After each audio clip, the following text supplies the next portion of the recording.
Ada pepatah yang mengatakan tak kenal maka tak sayang. Izinkan saya memperkenalkan diri sebelum saya menyampaikan berbagai informasi terkait perlindungan terhadap perempuan dan anak. Nama saya Deni Siringaringo. Saya diberikan tugas oleh pemerintah sebagai jabatan fungsional penggerak swadaya masyarakat yang mengurusi urusan perlindungan perempuan dan anak. Saya tinggal di Basecamp Gerbang 3. Kemudian ini cuma itu atau ada yang lain?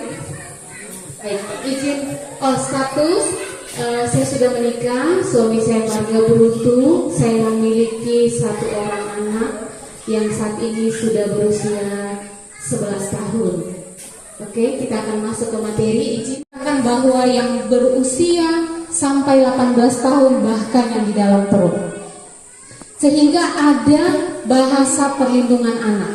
Nah, Bapak dan Ibu sekalian, ada 4 hak dasar anak, kemudian ada 32 hak perlindungan menurut Undang-Undang 35 tahun 2014. Ya. Hak dasarnya itu hak hidup, hak tumbuh, hak berkembang, kemudian hak berpartisipasi.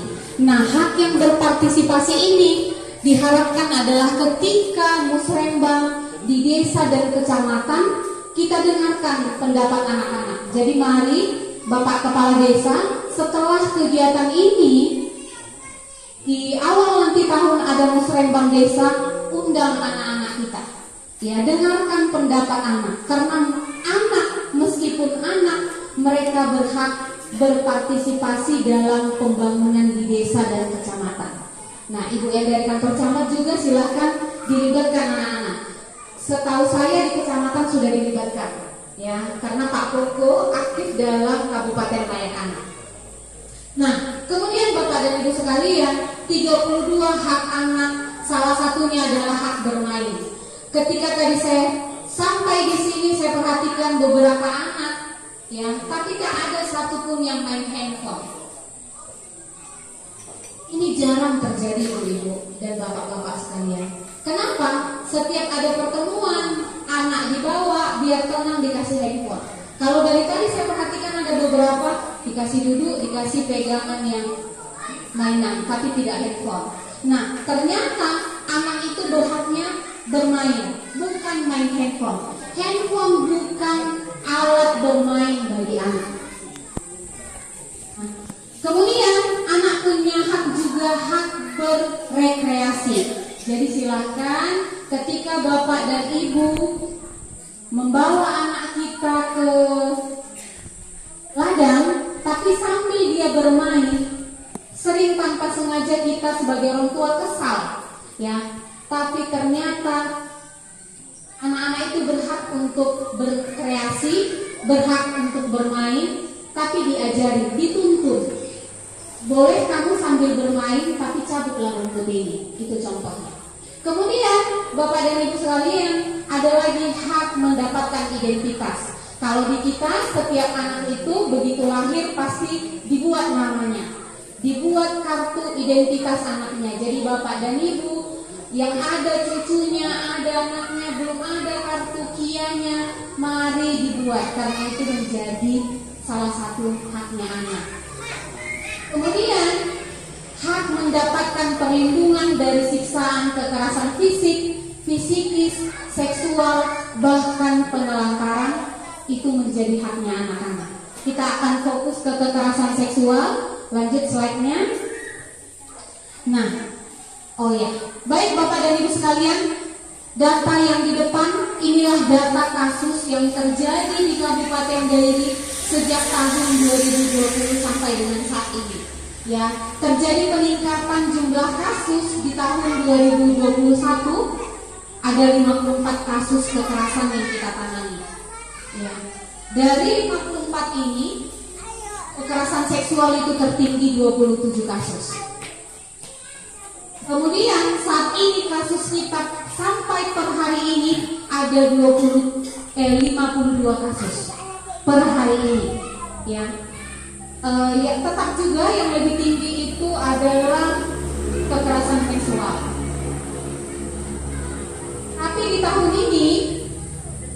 terjadi peningkatan kekerasan dalam rumah tangga yang melapor di kita ada 22.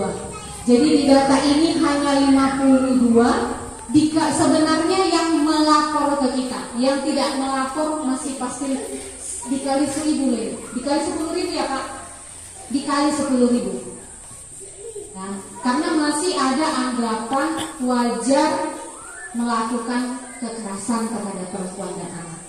Nah, Bapak dan Ibu sekalian, Kecamatan Simpang Nempu Hulu sejak tahun 2020 sampai tahun ini selalu terjadi banyak kekerasan terhadap perempuan dan anak.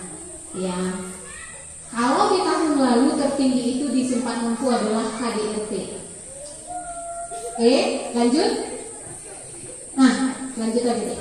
Nah, Bapak dan Ibu sekalian, jika kita berbicara tentang kekerasan seksual yang ada dalam mindset kita, Bapak ganteng sekali hari ini membuat nafsu saya semakin meningkat. Nah, dengan bercanda Bapak Kepala Desa akan jawab lagi, oh ya, Ibu Sringoringo, Ibu juga cantik sekali hari ini. Body Ibu juga membuat saya lebih bergairah. Semua yang ada di sana tertawa karena itu dianggap bercanda. Ternyata Bapak dan Ibu sekalian, itu sudah dikatakan dalam kekerasan seksual. Ya, jadi mari mulai dari sekarang berucaplah, berkatalah tidak mengandung kekerasan. Ya, tidak menyebutkan fisik atau bahasa yang tanda kutip. Karena loh, itu sudah biasa loh. Puasa jadi permasalahan. Benar nggak Bapak dan Ibu sekalian? Bisa, karena Bapak dan Ibu tidak tahu apakah saya seorang perempuan yang sudah dewasa tidak pernah mendapatkan kasih sayang dari sosok seorang ayah ketika saya masih kecil. Jadi ketika Bapak Kepala Desa mengungkapkan hal seperti itu, beda saya maknakan. Ya, akhirnya saya bisa jatuh cinta, merasa dicintai, akhirnya terjadilah pelakor. Ya, jadi mari tidak menyampaikan ujaran-ujaran yang mengandung kekerasan. Kemudian catcalling kalau bahasa anak-anak zaman sekarang, ya. Mami Erlin, Mami Stak. Ya. Ada teman kita yang lewat, sini dulu. Entong, godain kita dong. Nah, ternyata Bapak dan Ibu sekalian, Mami Erlin pun sudah mengandung kekerasan. Jadi sampaikan ke anak-anak kita, karena sering kami turun ke sekolah, ketika kami lewat, anak-anak kita katanya, di zaman kita itu tidak masalah, tapi ada orang yang tidak nyaman diperi. Ya, itu adalah tindakan atau perbuatan yang mengandung kekerasan. Nah, kemudian Bapak dan Ibu sekalian bisa kan sambil bercanda kita mengkode, kita kedipkan mata, ya Pak, kita kedipkan mata. Ternyata kedipan mata juga bentuk kekerasan seksual. Jadi sepulang dari sini, kembali saya ingatkan, mari jelaskan ke anak-anak kita, ya. Jangan lagi anak, bercanda memang menurut kalian, tapi beda maknanya, ya. Oke? Bapak dan Ibu sekalian, melecehkan itu tindakan menurunkan martabat, ya. Kemudian membuat sesuatu atau seseorang itu tidak nyaman. Lanjut. Nah, ini yang saya sampaikan tadi, macam-macam pelecehan seksual. Kemudian kalau ada tepukan, ya, dengan sekilas dengan bercanda dengan lawan jenis kita tepuk bokongnya atau pangkatnya atau pundaknya. Jadi mari tidak menyentuh dari atas sampai ke bawah bagian tubuh orang lain. Jelaskan ke anak-anak kita juga. Karena tepukan, ada seseorang ketika disentuh dia tidak terima, apalagi lawan jenis. Padahal adat istiadat di kita, Bapak dan Ibu sekalian, menepuk itu atau merangkul adalah hal kedekatan. Ya, ternyata itu bisa dikatakan dalam kekerasan seksual. Ya, kemudian ajakan berkencan dengan iming-iming, kemudian melakukan pemerkosaan. Ya, itu sudah dikategorikan dalam kekerasan seksual. Lanjut. Ini tadi yang saya katakan, pelecehan secara lisan dari perkataan, dari lelucon. Kemudian pelecehan syarat itu kedipan mata, kemudian siulan itu harus dijelaskan ke anak-anak. Ya. Kemudian lanjut. Apa akibatnya ke anak-anak kita? Saya tidak tahu apakah Bapak dan Ibu pernah mengalami sesuatu perbuatan yang kurang menyenangkan di masa kecil, tapi inilah sebenarnya akibat jika terjadi kekerasan seksual. Ya. Mari diperhatikan anak-anak kita, apakah dari biasanya dia ceria jadi pendiam, atau dari biasanya dia banyak kegiatan di sekolah, eskul, tapi tiba-tiba hanya di rumah. Ya. Jadi memang itu menjadi, ini yang menjadi 5 ini adalah akibat yang 5 ini mengakibatkan gangguan pada psikologi anak kita, ya. Ada kesulitan belajar, gangguan berinteraksi ketika dia sudah mendapatkan kekerasan. Kemudian lanjut. Nah, Bapak dan Ibu sekalian, hambatannya ketika kita bahkan ketika kami menemukan kasus kekerasan seksual, banyak stigma negatif yang kami temukan di kalangan masyarakat. Apa-apa saja? Yang pertama, hambatannya itu keterangan anak itu kita anggap gak benar. Padahal ketika anak itu bercerita, dia mendapatkan kekerasan, yang perlu kita pastikan adalah dia memang percaya sama kita, sehingga dia mau menceritakan apa yang dialami.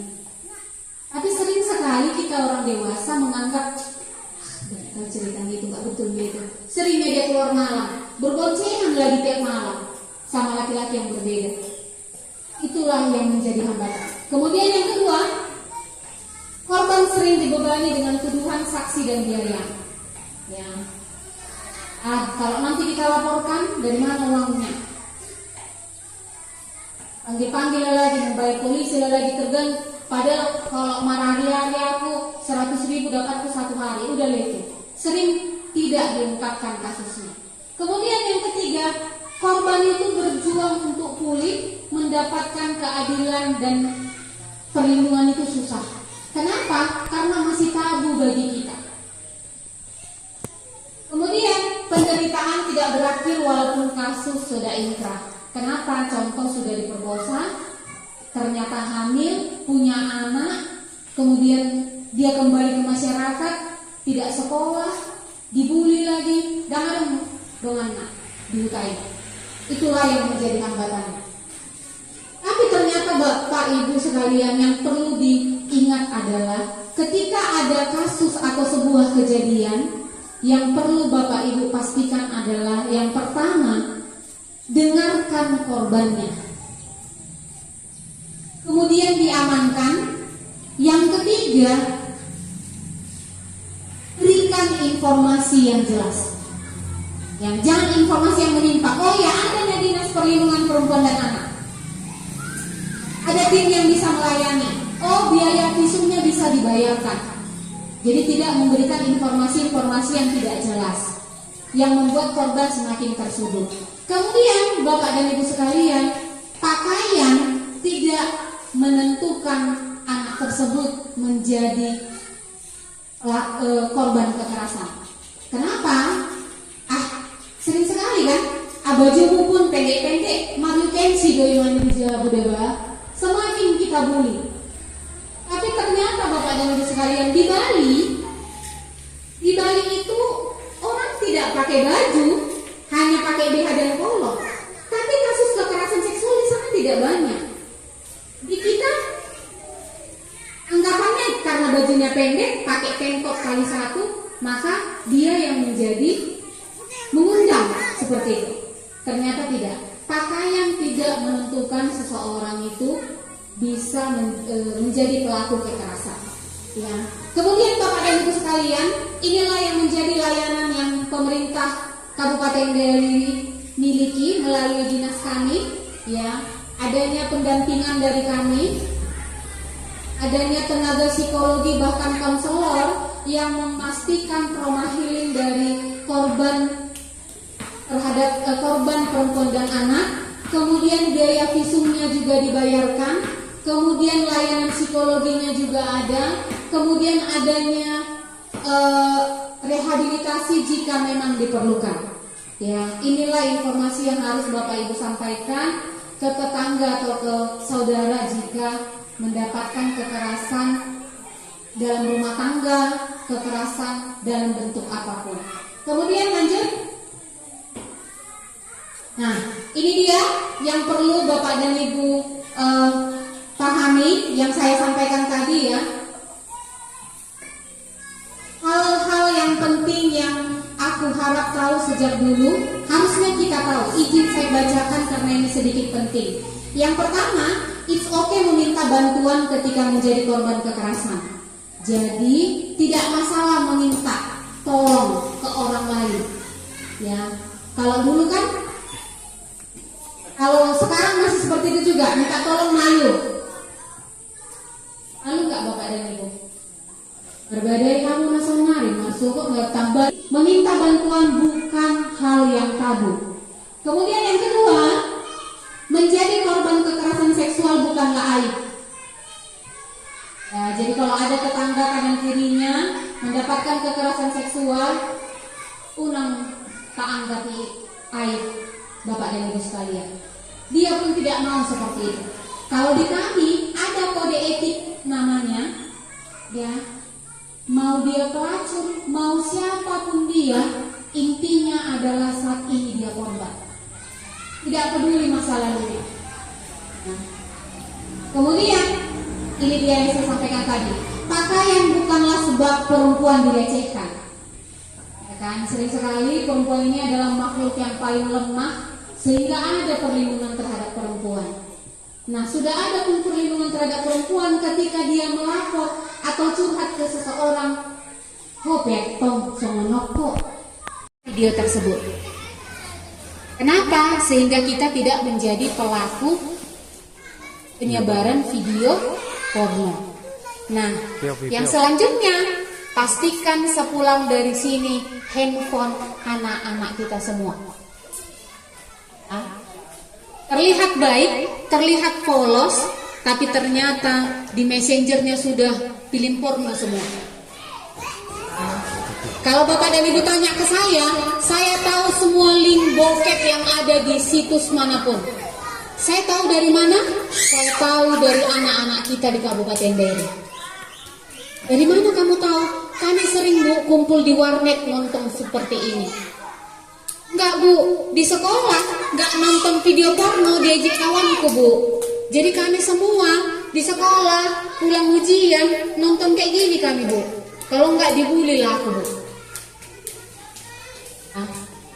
Terjadilah kekerasan berbasis gender online di kalangan anak-anak kita.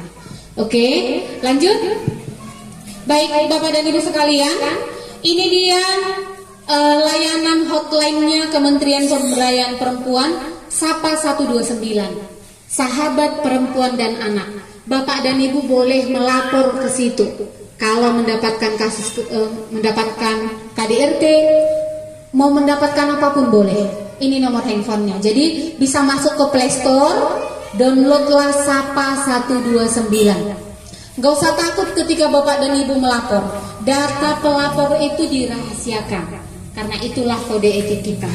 Ya, dengan nomor handphone 0811 11 129 129. Mekanisme pelaporannya, Bapak Ibu bisa melapor secara online. Kemudian nanti mereka akan meneruskan ke provinsi, provinsi akan meneruskan ke kami. Nah, kami akan turun memastikan benar nggak kasus ini, benar nggak pelaporan ini. Ya, Bapak dan Ibu sekalian, banyak sekali di kalangan anak-anak menggunakan aplikasi Sapa 129. Siapa saja yang melapor ke aplikasi ini, semua rata-rata anak sekolah yang bersekolah di sekolah elit di Kabupaten Deri. Ya, jadi jangan kita anggap sekolah anak kita bagus, dia tidak mendapatkan kekerasan. Dia banyak anak-anak kita ini mendapatkan kekerasan berbasis gender online. Terjadi di Sidikalang, bahkan sudah terjadi di beberapa kecamatan di Kabupaten Deri. Ya, kemudian lanjut. Nah, ini dia Bapak dan Ibu, kita punya call center di Kabupaten Deri. Ya, call centernya layanannya 24 jam. Kantornya buka dari Senin sampai hari Jumat, dari setengah 8 sampai jam 4, Senin sampai Kamis. Kalau di hari Jumat dari setengah 8 sampai setengah 5. Kalau pernah ke kolam berenang Sembat, dekat situlah tempat melapor Bapak dan Ibu. Boleh datang ke sana, ya. Kemudian jika Bapak Ibu perlu disosialisasikan, misalnya ke pengumuman, ke sekolah, ke gereja, itu ada call centernya kami. Bukan call center, itu ada nomor handphone kami yang bisa mensosialisasikan. Ya, kalau ada acara pengumuman, acara apapun, ya, bantulah disosialisasikan Bu, biar nggak terjadi di tempat kami, boleh. Oke? Call center kita 0812 6591 6200. Boleh curhat di situ. Bisa dipilih. Saya mau curhat lah harapannya. Kalau Desa Pangaribuan sudah ada SK-nya, tapi tolong diupdate lagi. Ya, siapa tahu ada yang sudah tidak tinggal di sini, sudah menikah, sudah meninggal atau bagaimana. Jadi mari Bapak dan Ibu yang ada di tempat ini, marilah bersedia menjadi tim PATBM, ya. Perlindungan anak berbasis masyarakat. Jangan diharapkan gajinya, karena di juknisnya, di pedomannya jelas dikatakan untuk perlindungan anak berbasis masyarakat tidak ada gajinya. Hati nuraninya ini amanginang, ya. Tapi bisa melindungi anak-anak kita. Kemudian lanjut. Nah, sedikit saya bercerita tentang Desa Ramah Perempuan. Dia ada penghasilan. Dia tidak belajar menjadi seorang ibu. Tidak direncanakan kelahiran anaknya, tidak diprogramkan. Jadi, menikah bukan solusi bagi korban kekerasan. Jadi diharapkan nanti boleh di tahun depan dianggarkan tidak adanya sosialisasi pencegahan perkawinan. Ya, kalau menurut Undang-Undang Perkawinan, usia menikah itu sekarang usia 19 tahun baik kepada laki-laki dan perempuan. Di beberapa tempat kami temukan, udahlah terjadi musyawarah, kita perkawin mak.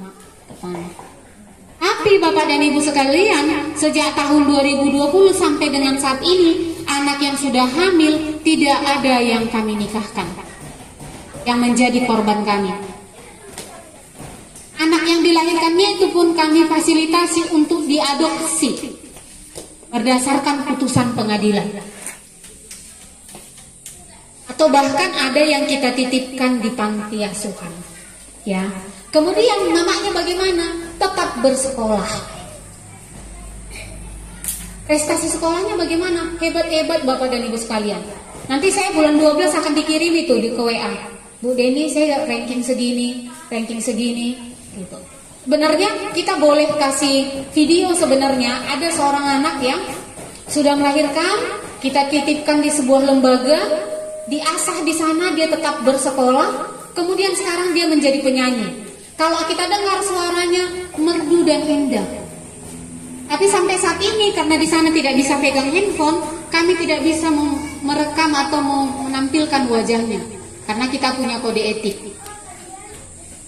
Bapak dan Ibu, jadi apapun yang terjadi, masalah apapun yang terjadi saat ini pada perempuan dan anak, nggak tahu kita 10 tahun lagi entahnya dia jadi bupati, ya.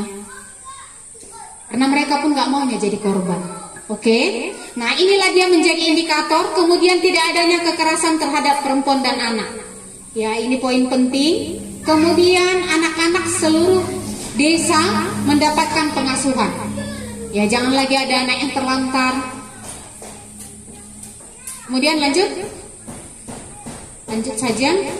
Nah, ini dia contoh SKP ATBM yang kita harapkan di tahun 2024. Nanti coba dicek lagi Bapak Sekdis apakah sudah sampai ke desa ini, karena yang terbaru belum dikirim desa ke kami.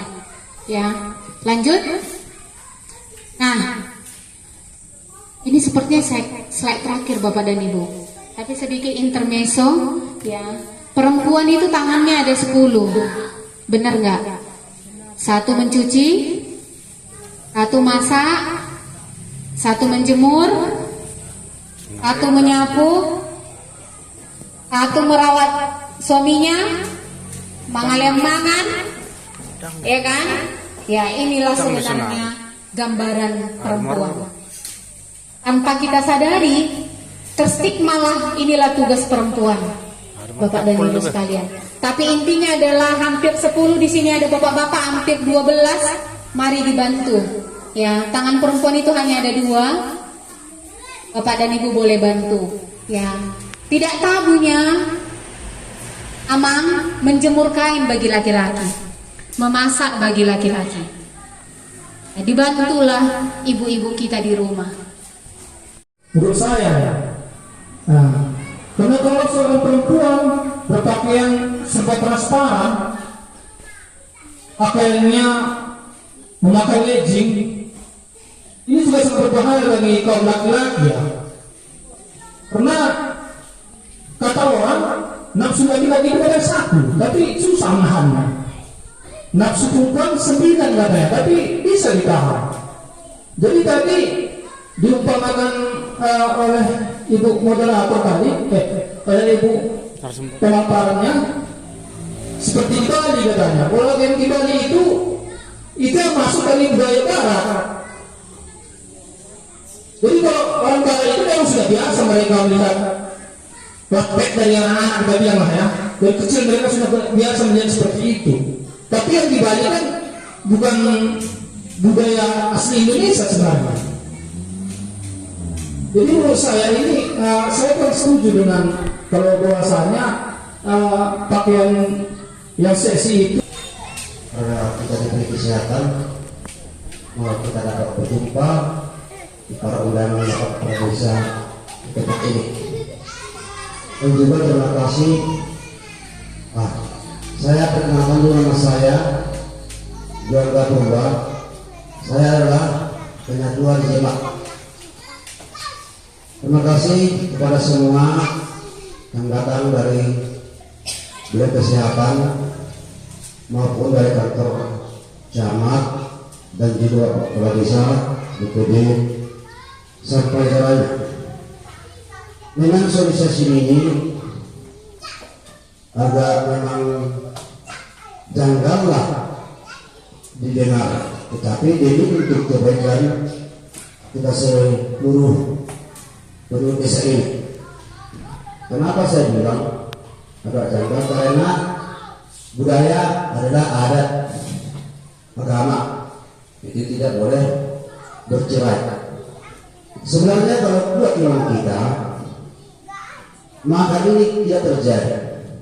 Dulu waktu masa-masa kami sekolah, Pancasila yang itu harus berdiri. Kalau kita lihat masa sekarang, agak lupa sekarang diajarkan Pancasila yang lima itu. Secara bersama agama. Tadi dimaksud Sirino tadi, suku, agama, dan ras. Sementara kita ini memang sudah tua, sudah memang berjemaat masing-masing jemaat. Oleh takut sama Tuhan, sebenarnya ini tidak terjadi. Masalah ini kan, apalagi di zaman kemajuan digital inilah yang paling berbahaya sekarang. Bahkan, kenapa saya katakan digital ini? Kenapa di gereja ada pun kebaktian bukan Alkitab lagi di bawah. Artinya, di HP ini semua yang jelek dan bagus kayak mana-mana. Udah lupa membawa sekarang Alkitab. Itulah yang terjadi sekarang karena kita. Jadi saya biar lebih paham mengatakannya, mengatakan boleh. Sebenarnya Amang Inang kita selalu kenal di Solo. Dan orang tua pemain orang besi bicara di ruang penelitian dor nilau. Lama kan orang tua marah pendidikan tidak enak dong. Dalam hidup orang tua. Kekerjaan anak-anak sekarang susah, tidak mau. Apa agama itu? Pemuluk kita tidak berjuluk. Baik agama dia deh. Lagi ini bagi saya benar. Nak kali memang tidak sonari. Kalau nak mau kami hamungan, ala tangis. Ini mah dia, ujung nasib. Umur bertahun umur sekarang sudah pintar. Maka nak cari. Siapa mungkin orang tua saja ngasih. Jadi alam ini memang. Islam kalau bayi kalau tua, ikut perlu dia memulai kontrol di anakku. Apa terjadi karena masalah orang ini inang berusia matang. Alam ini nabi kita sebut agama inilah kita berkuat dari dahulu. Takut akan Tuhan. Berarti dia begitu dosa. Hindari noor.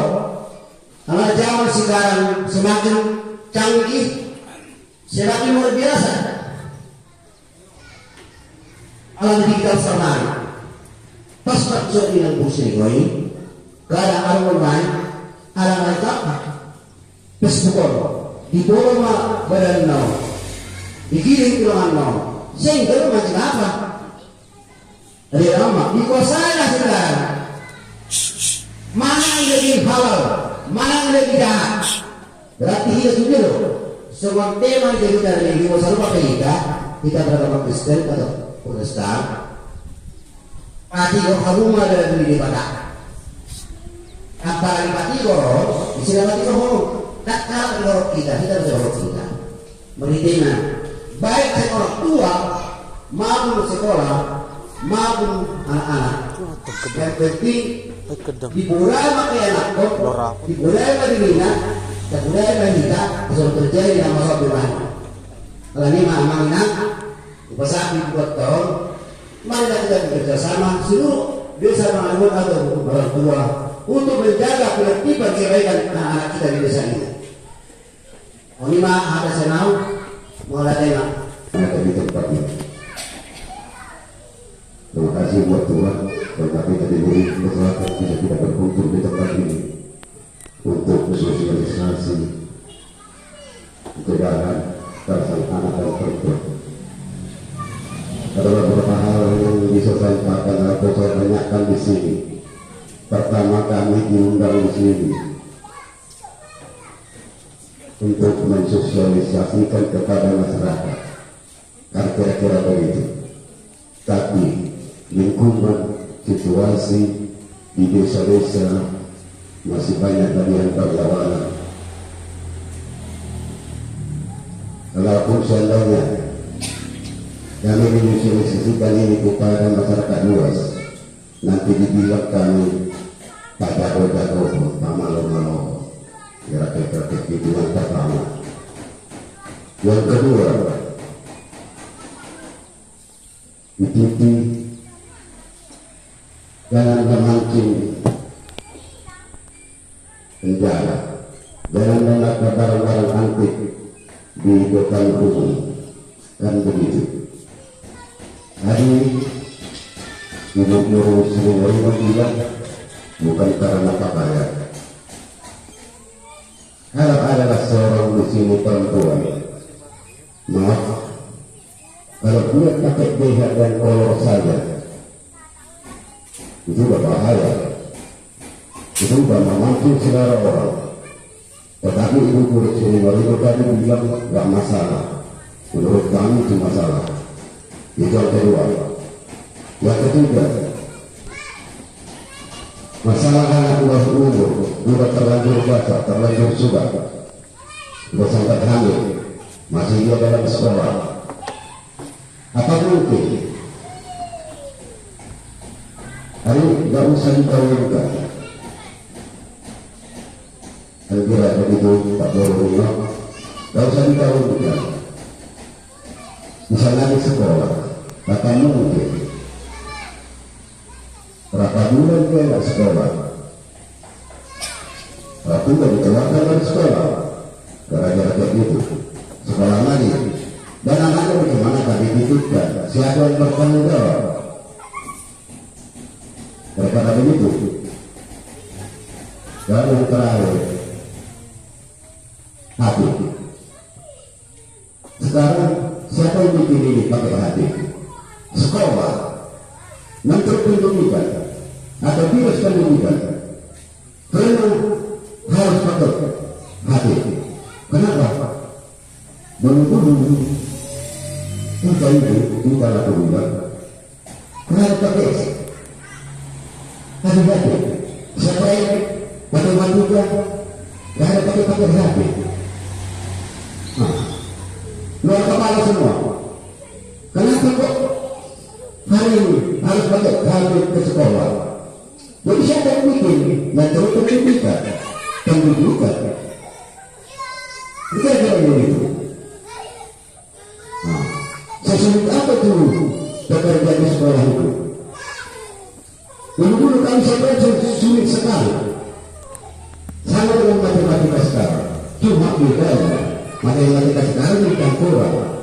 Gara-gara begitu, kalau ada tutur kata saya yang salah, saya harus sendiri. Mohon menjelaskan gara-gara begitu. Terima kasih. Asal saya sebagai tokoh masyarakat, bangga saya belajar hukum. Begini Pak, bulan 2 kemarin ya Pak Kades ya, pertemuan kita dengan jaksa ya, kalau nggak salah bulan 2 ya. Hari itu ada wacana jaksa masuk desa. Nah itu inti pertemuan itu supaya masyarakat mengenal jasa hukum. Jadi saran saya Pak, bagian dinas dari yaitu ya, itu tadi itu semua kita udah tahu. Seperti yang Bapak bilang tadi, emang ada efek yang sangat luar biasa perkembangan digital sekarang. Tetapi kita sendiri yang bikin warning kepada itu Pak. Jadi artinya begini Pak, kalau saran saya, kalau ada pertemuan sosialisasi kayak gini, tolonglah dikaitkan dengan pakar hukum atau jaksa. Jadi mereka memberitahu hukum-hukumnya, dasar-dasar hukumnya kayak gini.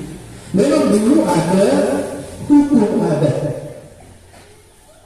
Saya waktu masih anak, karena dihalau si ini, akhirnya hanya menghindari, nggak ada dasar hukum dari pemerintah.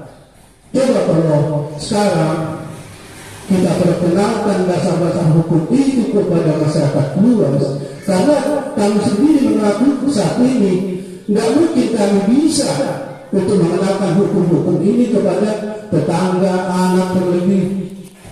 Jadi tolonglah nanti dibuat suatu pertemuan kayak gini,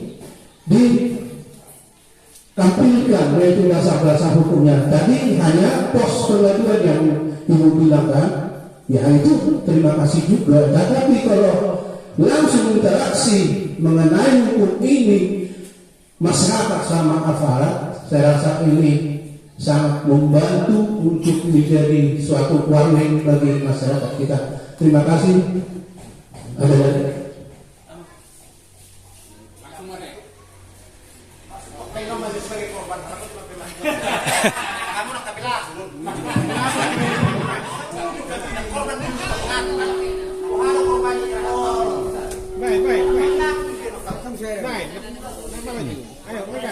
Nah, terbalik itu menarik.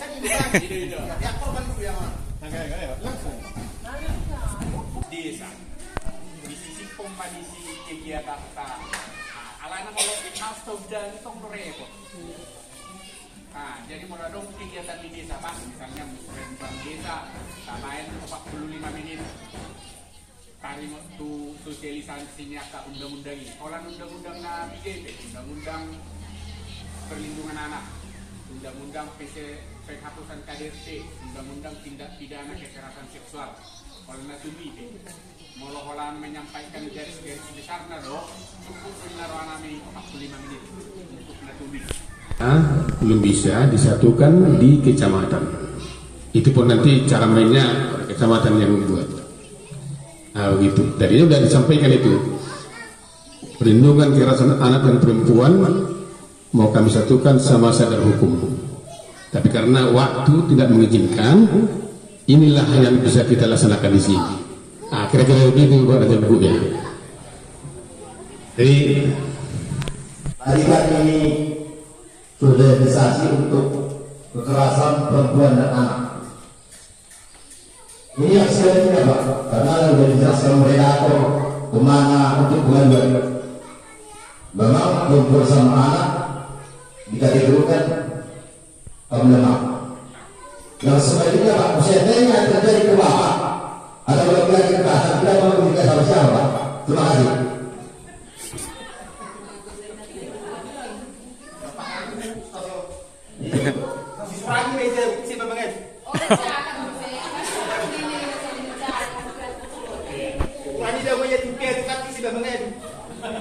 Baik, terima kasih Pak Ujung. Nah, pertanyaan yang bagus lah ya.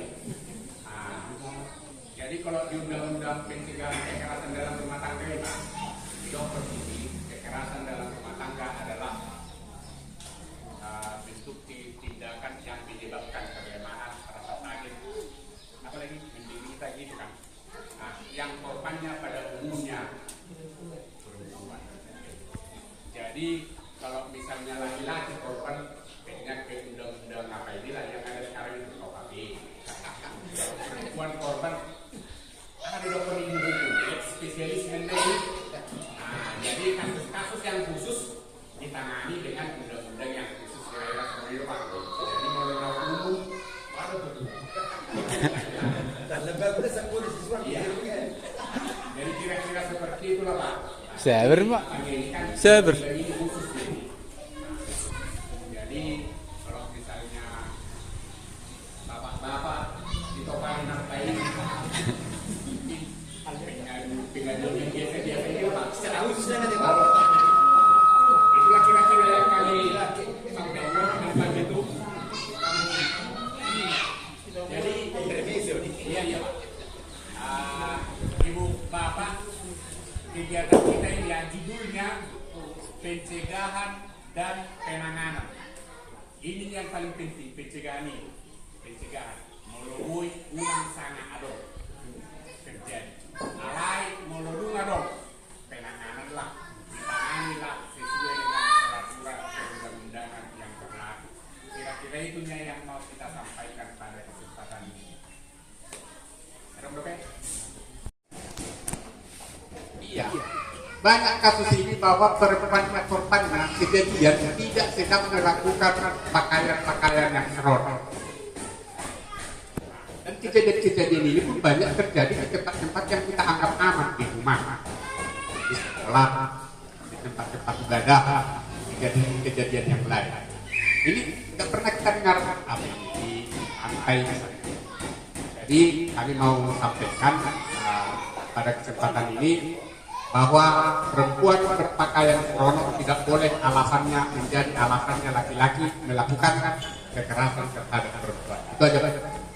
Kalau misalnya laki-lakinya kotak-kotak, ya silakan aja.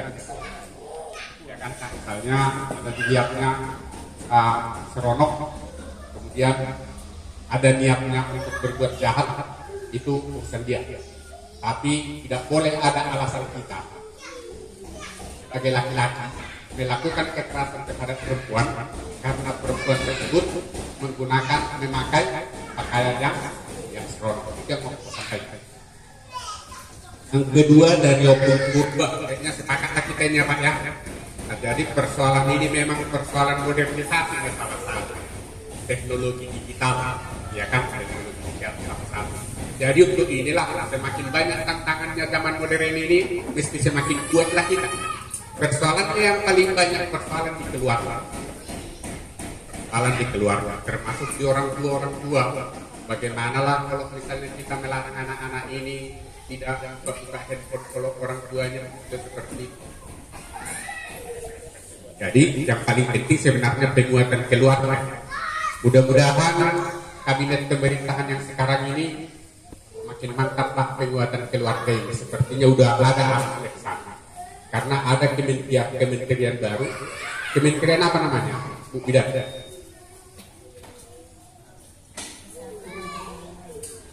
Ada kementerian baru. BKKBN dulu dia sudah naik kelas, enggak badan lagi ya kan.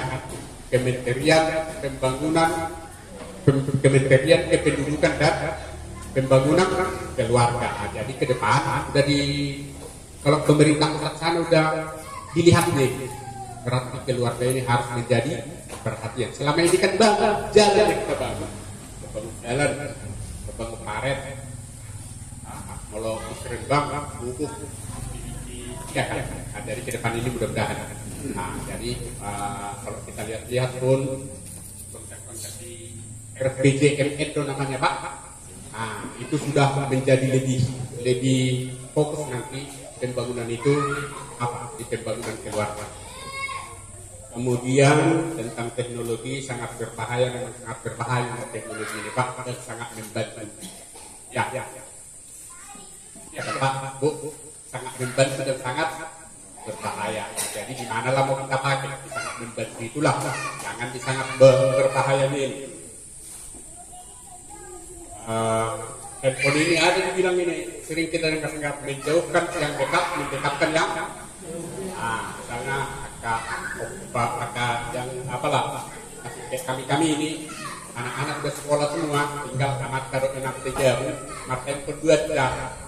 Si bapak handphone komunikasi dengan kawannya di mana? Saya ke handphone komunikasi doang dengan entah di mana. Apalagi ada dua vaksin. Teknologi itulah persoalan. Sangat membantu dan sangat mengganggu. Jadi membantunya itulah kita pakai, mengganggunya kita minimalisir sedapat mungkin. Yang kami sampaikan lagi dapat sebuah. Jadi ini salah satu yang menjadi topik kita. Ini kurang dibicarakan ini tempat-tempat ibadah. Ayo sermon. Jangan-jangan di gereja pun masih segar membahas, ya kan?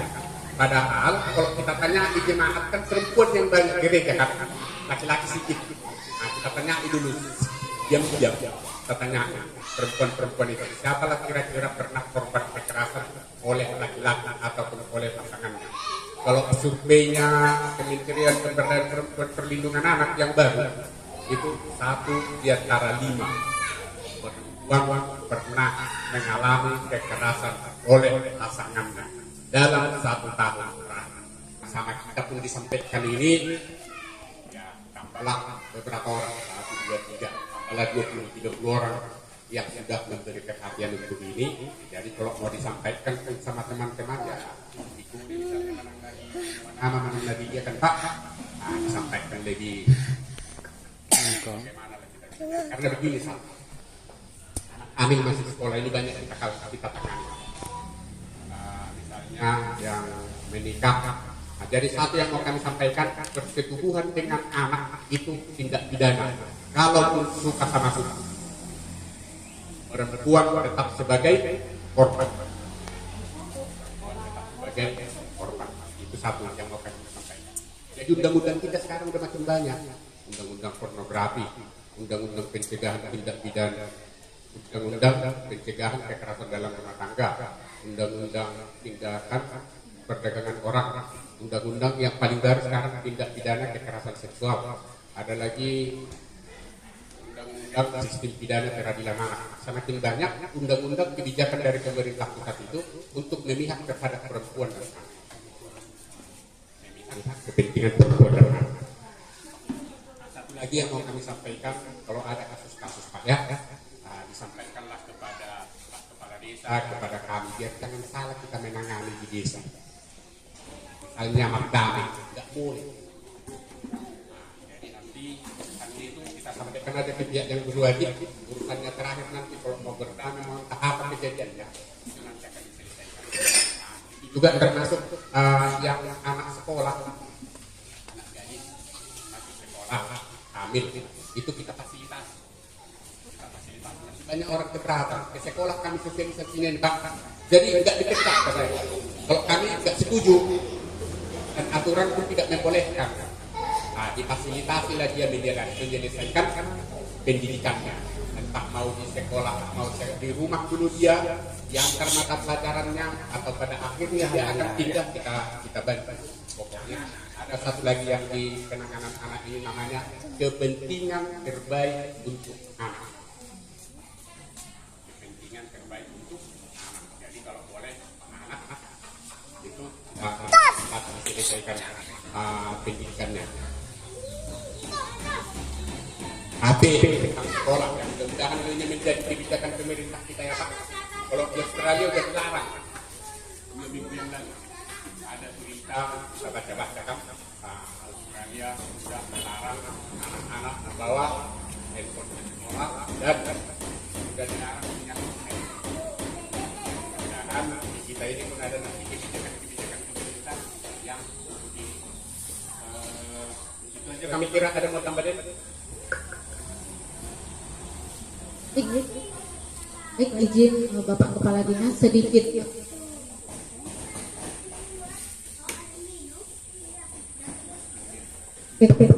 Baik, sedikit menambahi.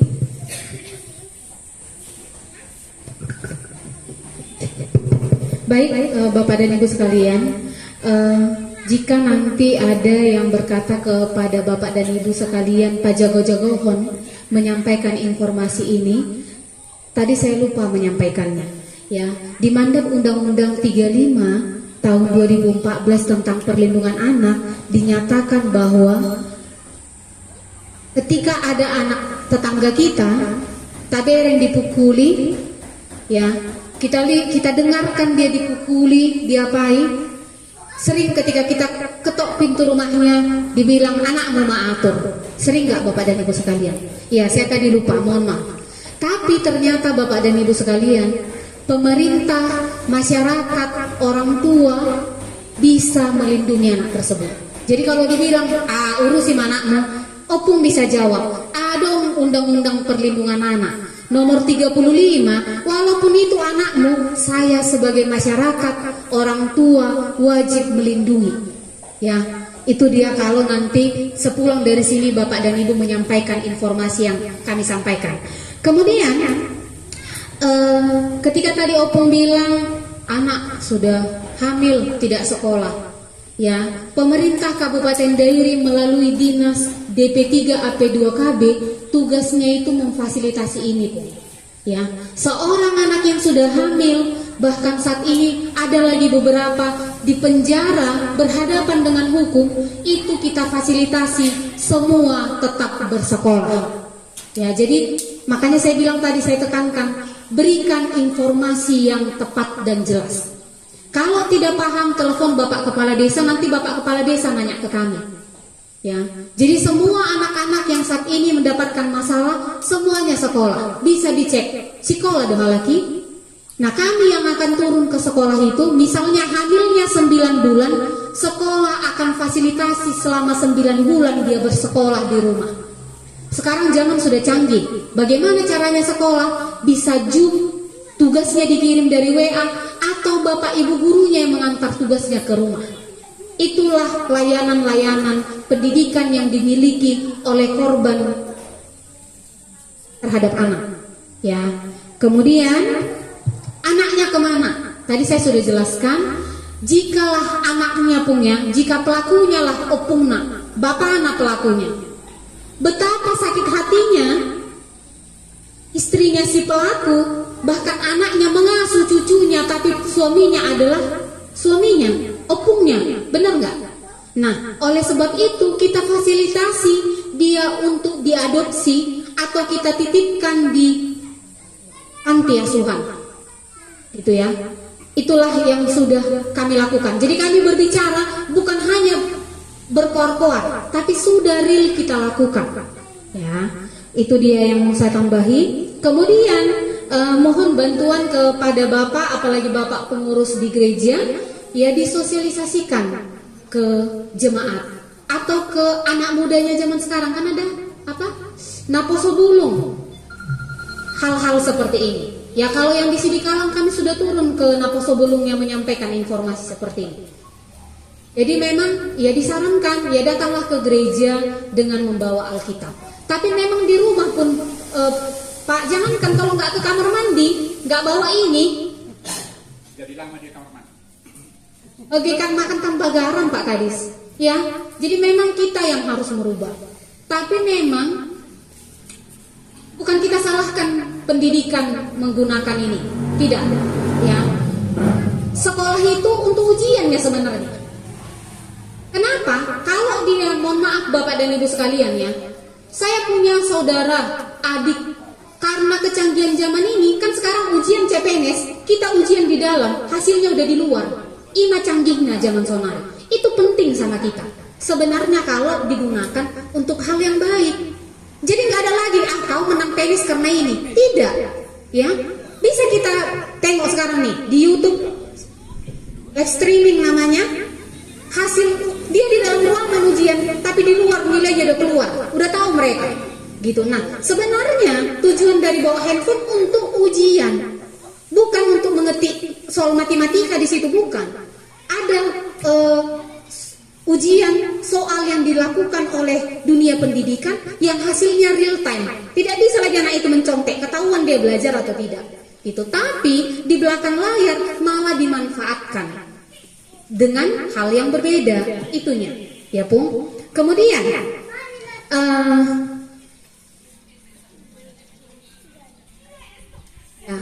masukan dari Opung ini lagi tadi masalah handphone, anak 2 tahun pun dikasih handphone. Ya, mari kita orang tua yang mulai membiasakan dari hal terkecil. Ya, kasih makan, kasih handphone. Tidak. Itu bukan menjadi solusi. Makanya banyak sekarang anak autis. Autis itu kenapa? Tidak diajak komunikasi oleh ayah dan ibunya sejak dari dini, sehingga keterlambatan dalam berbicara.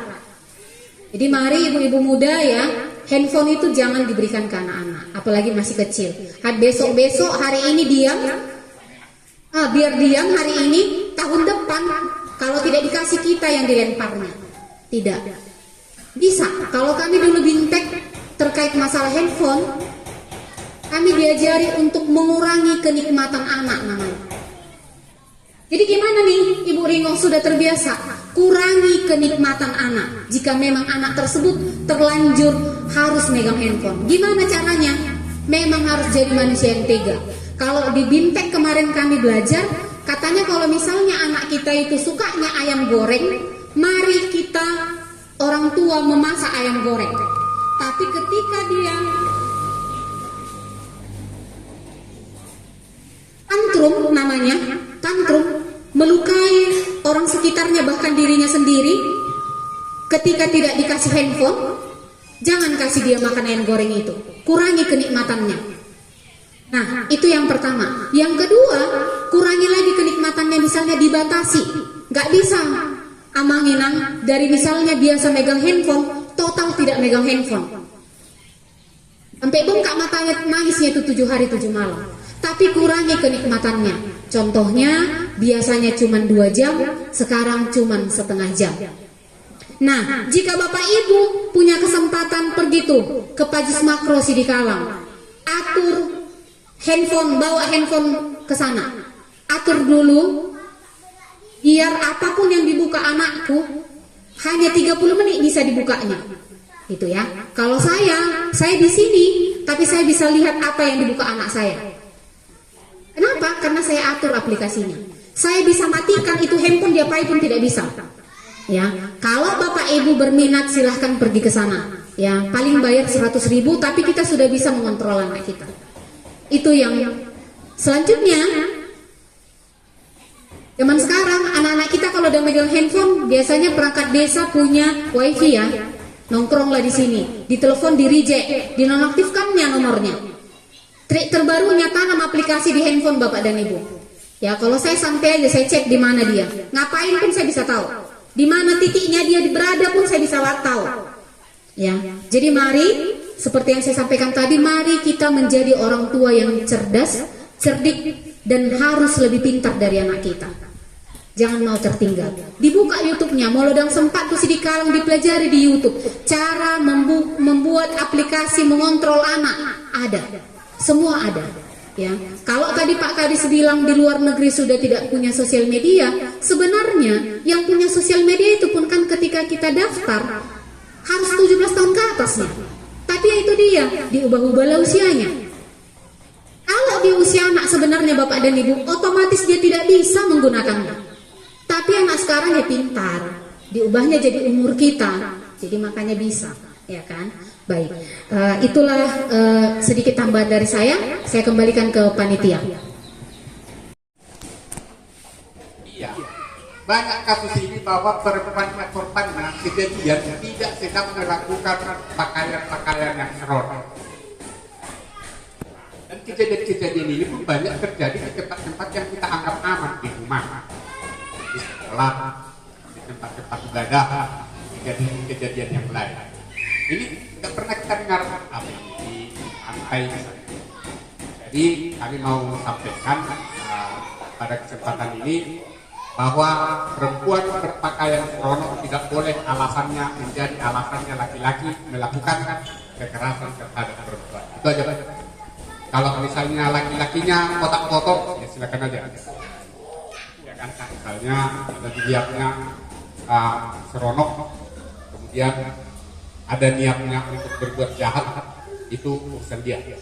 Tapi tidak boleh ada alasan kita sebagai laki-laki melakukan kekerasan terhadap perempuan karena perempuan tersebut memakai pakaian yang seronok. Itu yang mau saya sampaikan. Yang kedua dari Opung Purba, kayaknya sepakatlah kita ini ya Pak ya. Nah, jadi persoalan ini memang persoalan modernisasi salah satu teknologi digital, ya kan, teknologi digital salah satu.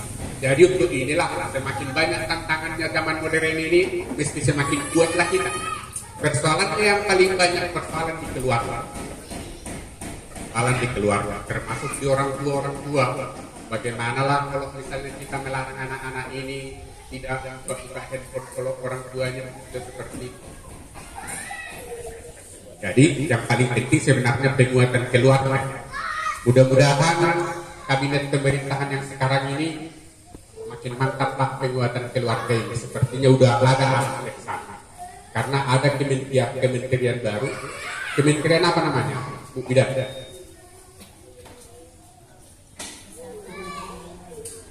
Ada kementerian baru, BKKBN dulu, dia sudah naik kelas, enggak badan lagi, ya kan? Kementerian Pembangunan, Kementerian Kependudukan dan Pembangunan Keluarga. Jadi ke depan udah kalau pemerintah pusat sana udah dilihat nih, berarti keluarga ini harus menjadi perhatian. Selama ini kan jalan yang kita bangun, jalan, bangun paret, kalau sering bangun, buku. Ya kan, dari ke depan ini mudah-mudahan. Nah, jadi kalau kita lihat pun konsep-konsep di RPJMN itu namanya Pak. Nah, itu sudah menjadi lebih fokus nanti pembangunan itu apa di pembangunan keluarga. Kemudian tentang teknologi sangat berbahaya, memang sangat berbahaya teknologi ini Pak, dan sangat membantu. Ya Pak, Bu. Sangat membantu dan sangat berbahaya. Jadi di mana lah mau kita pakai? Sangat membantu itulah. Jangan di sangat berbahaya ini. Handphone ini ada dibilang ini sering kita dengar menjauhkan yang dekat, mendekatkan yang. Misalnya kakak yang apalah. Kami ini anak-anak udah sekolah semua, tinggal tamat taruh 6 jam, makan pun 2 jam. Dapat handphone komunikasi dengan kawannya di entah di mana. Nah, saya ke handphone komunikasi dengan entah di mana. Apalagi ada 2 vaksin. Jadi memang teknologi itulah persoalan. Ada sangat membantu dan sangat mengganggu. Jadi membantunya itulah kita pakai, mengganggunya kita minimalisir sedapat mungkin. Yang kami sampaikan lagi dapat sebuah. Jadi ini salah satu yang menjadi pokok kita. Ini kurang dibicarakan ini tempat-tempat ibadah. Cari apa ya, sermo? Jangan-jangan di gereja pun masih segar membahas, ya kan? Padahal kalau kita tanya di jemaat kan perempuan yang banyak gereja kan, laki-laki sedikit. Nah, kita tanya dulu, diam-diam, kita tanya perempuan itu siapalah kira-kira pernah korban kekerasan oleh laki-laki ataupun oleh pasangannya. Kalau surveinya Kementerian Pemberdayaan Perempuan Perlindungan Anak yang baru itu 1 di antara 5 pernah mengalami kekerasan oleh pasangannya dalam 1 tahun. Sama kita pun disampaikan ini, ya tambahlah beberapa orang, 1, 2, 3, tambahlah 20-30 orang yang sudah memberi perhatian untuk ini. Jadi kalau mau disampaikan sama teman-teman ya ikuti nama lagi dia kan Pak, disampaikan lebih bagaimana lagi. Karena begini salah. Amin masih sekolah ini banyak kita tangani. Misalnya yang menikah. Nah, jadi satu yang mau kami sampaikan, persetubuhan dengan anak itu tindak pidana. Kalaupun suka sama suka, perempuan tetap sebagai korban. Itu satu yang mau kami sampaikan. Jadi undang-undang kita sekarang udah makin banyak. Undang-undang pornografi, undang-undang pencegahan tindak pidana, undang-undang pencegahan kekerasan dalam rumah tangga, undang-undang tindakan perdagangan orang, undang-undang yang paling baru sekarang tindak pidana kekerasan seksual. Ada lagi undang-undang sistem pidana peradilan anak. Semakin banyak undang-undang kebijakan dari pemerintah pusat itu untuk memihak terhadap perempuan dan anak. Memihak kepentingan perempuan dan anak.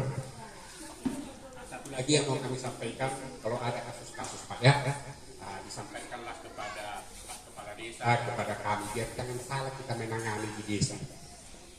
Misalnya mardami, nggak boleh. Jadi nanti itu kita sampaikan aja ke pihak yang berwajib, urusannya terakhir nanti kalau mau berdamai, mau entah apa kejadiannya, itu nanti akan diselesaikan.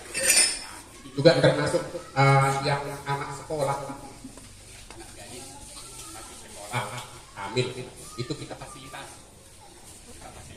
Banyak orang keberatan ke sekolah kami sosialisasinya ini Pak, jadi nggak dipecat katanya.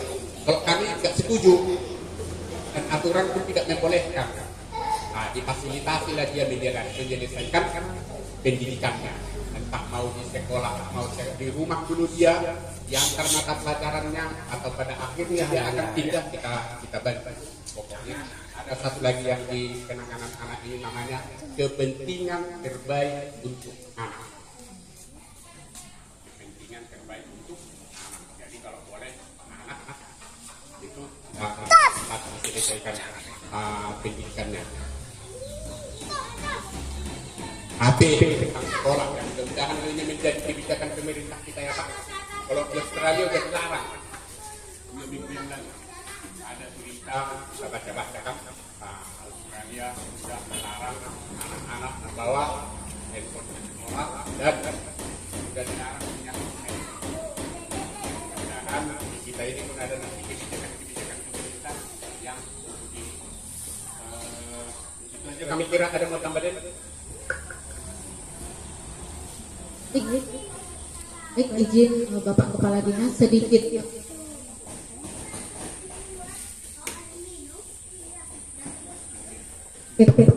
Baik, sedikit menambahi.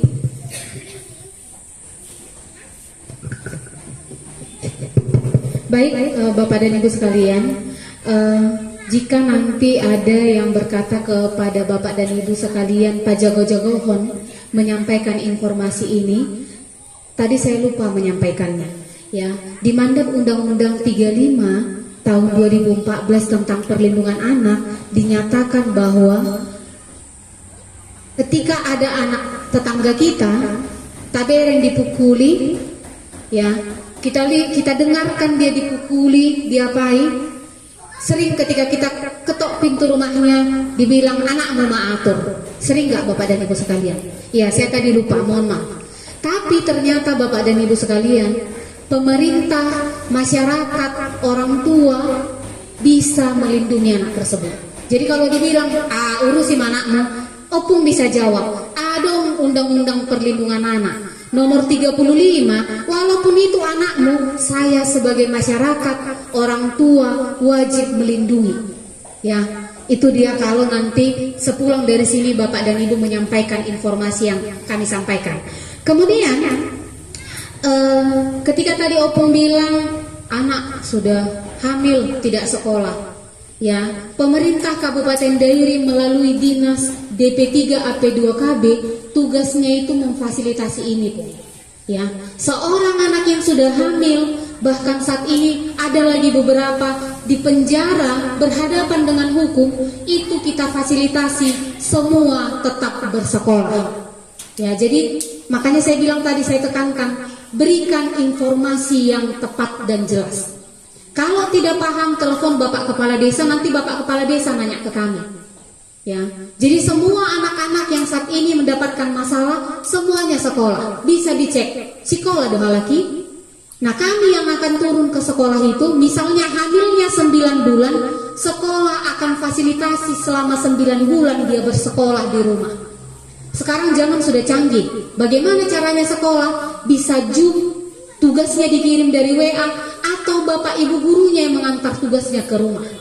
Itulah layanan-layanan pendidikan yang dimiliki oleh korban terhadap anak.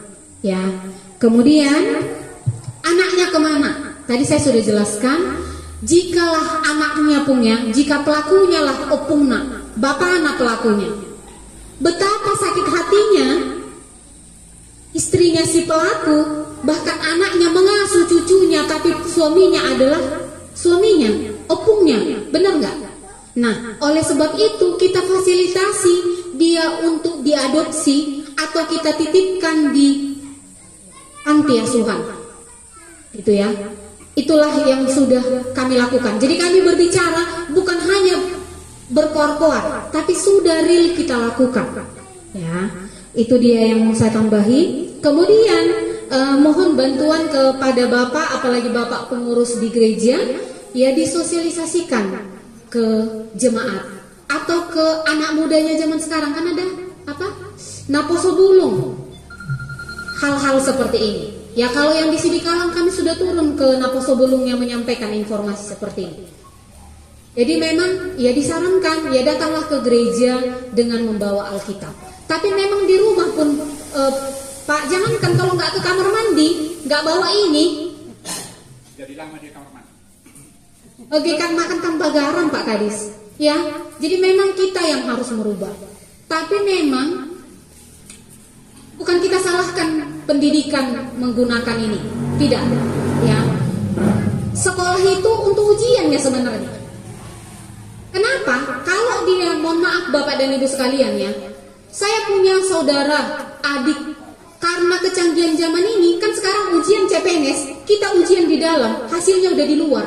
Ima canggihnya zaman sonari. Itu penting sama kita. Sebenarnya kalau digunakan untuk hal yang baik. Jadi nggak ada lagi, kau menang tenis karena ini. Tidak. Ya, bisa kita tengok sekarang nih, di YouTube, live streaming namanya, hasil dia di dalam ruangan ujian, tapi di luar nilainya udah keluar, udah tahu mereka, gitu. Nah, sebenarnya tujuan dari bawa handphone untuk ujian, bukan untuk mengetik soal matematika di situ, bukan. Ada ujian soal yang dilakukan oleh dunia pendidikan yang hasilnya real time. Tidak bisa lagi anak itu mencontek, ketahuan dia belajar atau tidak.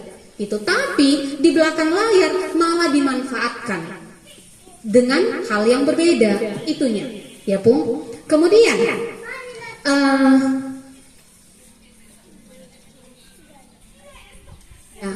masukan dari Opung ini lagi tadi masalah handphone, anak 2 tahun pun dikasih handphone. Ya, mari kita orang tua yang mulai membiasakan dari hal terkecil. Ya, kasih makan, kasih handphone. Tidak. Itu bukan menjadi solusi. Makanya banyak sekarang anak autis. Autis itu kenapa? Tidak diajak komunikasi oleh ayah dan ibunya sejak dari dini sehingga keterlambatan dalam berbicara. Jadi mari ibu-ibu muda ya, handphone itu jangan diberikan ke anak-anak, apalagi masih kecil. Besok-besok hari ini diam, biar diam hari ini, tahun depan kalau tidak dikasih kita yang dilemparnya. Tidak. Bisa. Kalau kami dulu bintek terkait masalah handphone, kami diajari untuk mengurangi kenikmatan anak namanya. Jadi gimana nih Ibu Ringo sudah terbiasa? Kurangi kenikmatan anak. Jika memang anak tersebut terlanjur harus megang handphone. Gimana caranya? Memang harus jadi manusia yang tega.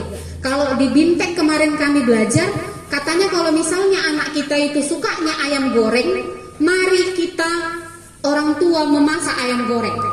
Tapi ketika dia tantrum namanya, tantrum, melukai orang sekitarnya bahkan dirinya sendiri, ketika tidak dikasih handphone, jangan kasih dia makan ayam goreng itu, kurangi kenikmatannya. Nah, itu yang pertama. Yang kedua, kurangi lagi kenikmatannya, misalnya dibatasi. Gak bisa amanginang dari misalnya biasa megang handphone, total tidak megang handphone. Sampai bengkak matanya, nangisnya itu 7 hari 7 malam. Tapi kurangi kenikmatannya. Contohnya, biasanya cuma 2 jam, sekarang cuma setengah jam. Nah, jika Bapak Ibu punya kesempatan pergi tuh ke Pajis Makro Sidikalang, atur handphone, bawa handphone ke sana. Atur dulu, biar apapun yang dibuka anakku, hanya 30 menit bisa dibukanya. Gitu ya. Kalau saya di sini, tapi saya bisa lihat apa yang dibuka anak saya. Kenapa? Karena saya atur aplikasinya. Saya bisa matikan itu handphone, dia pun tidak bisa. Ya, kalau Bapak Ibu berminat silahkan pergi ke sana. Ya, paling bayar 100.000, tapi kita sudah bisa mengontrol anak kita. Itu yang selanjutnya. Zaman sekarang anak-anak kita kalau udah megang handphone, biasanya perangkat desa punya wifi ya. Nongkronglah di sini, ditelepon di reject, dinonaktifkannya nomornya. Trik terbarunya tanam aplikasi di handphone Bapak dan Ibu. Ya, kalau saya santai aja, saya cek di mana dia. Ngapain pun saya bisa tahu. Di mana titiknya dia berada pun saya bisa tahu. Ya, jadi mari seperti yang saya sampaikan tadi, mari kita menjadi orang tua yang cerdas, cerdik, dan harus lebih pintar dari anak kita. Jangan mau tertinggal. Dibuka YouTube-nya, Molodang Sempat tuh Sidikalang dipelajari di YouTube. Cara membuat aplikasi mengontrol anak ada. Semua ada. Ya, kalau tadi Pak Kadis bilang di luar negeri sudah tidak punya sosial media, sebenarnya yang punya sosial media itu pun kan ketika kita daftar harus 17 tahun ke atasnya. Tapi ya itu dia, diubah-ubahlah usianya. Kalau di usia anak sebenarnya Bapak dan Ibu, otomatis dia tidak bisa menggunakannya. Tapi anak sekarang ya pintar, diubahnya jadi umur kita, jadi makanya bisa, ya kan? Baik, itulah sedikit tambahan dari saya kembalikan ke panitia. Saran saya sebagai tokoh masyarakat, bangga saya belajar hukum. Begini Pak, bulan 2 kemarin ya Pak Kadis ya, pertemuan kita dengan jaksa ya, kalau nggak salah bulan 2 ya. Hari itu ada wacana jaksa masuk desa. Nah itu inti pertemuan itu supaya masyarakat mengenal jasa hukum. Jadi saran saya Pak, bagian dinas dari yaitu ya, itu tadi itu semua kita udah tahu. Seperti yang Bapak bilang tadi, emang ada efek yang sangat luar biasa perkembangan digital sekarang. Tetapi kita sendiri yang bikin warning kepada itu Pak. Jadi artinya begini Pak, kalau saran saya, kalau ada pertemuan sosialisasi kayak gini, tolonglah dikaitkan dengan pakar hukum atau jaksa. Jadi mereka memberitahu hukum-hukumnya, dasar-dasar hukumnya ini. Memang dulu ada hukum adat. Saya waktu masih anak, karena dihalau si ini, akhirnya mengindahani, hanya mengindahani. Tidak ada dasar hukum dari pemerintah. Coba kalau sekarang kita perkenalkan dasar-dasar hukum itu kepada masyarakat luas, karena kami sendiri mengaku saat ini nggak mungkin kami bisa untuk mengenalkan hukum-hukum ini kepada tetangga, anak terlebih.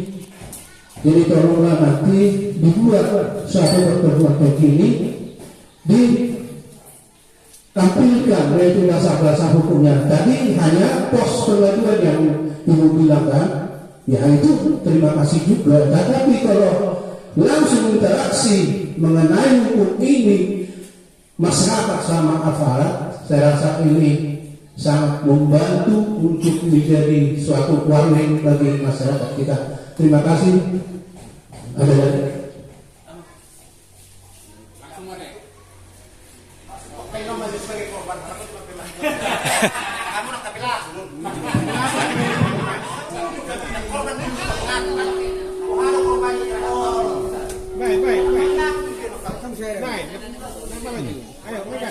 Nah, terbalik bisa menarik.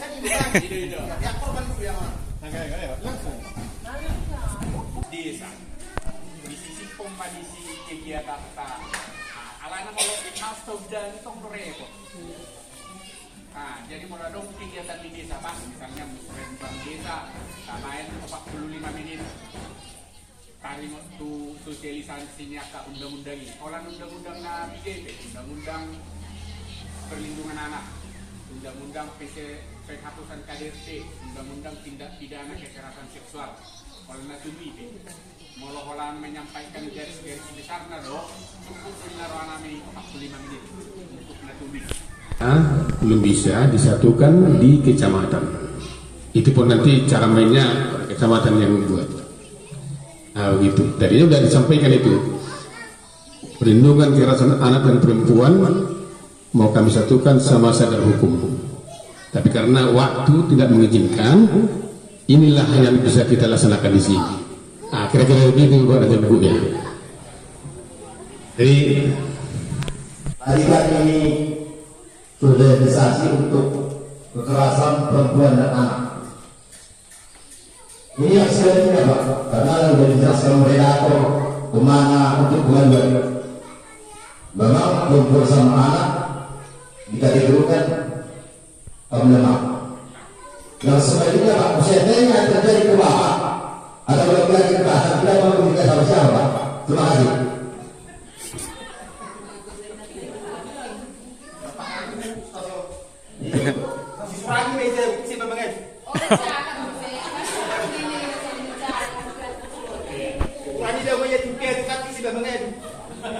Baik, terima kasih Pak Uju.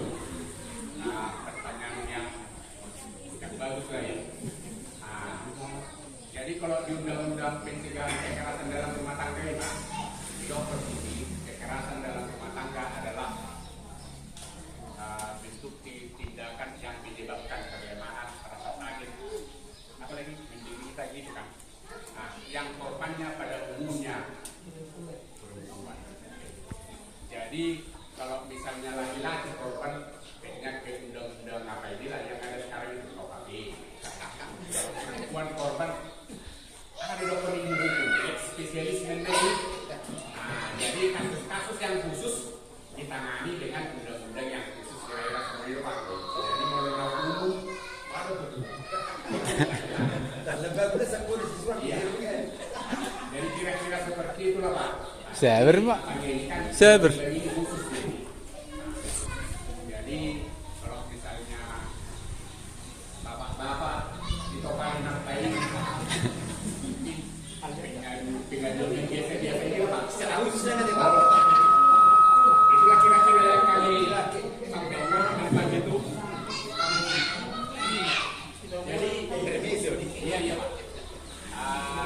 Ibu bapak, kegiatan kita ini yang judulnya pencegahan dan penanganan.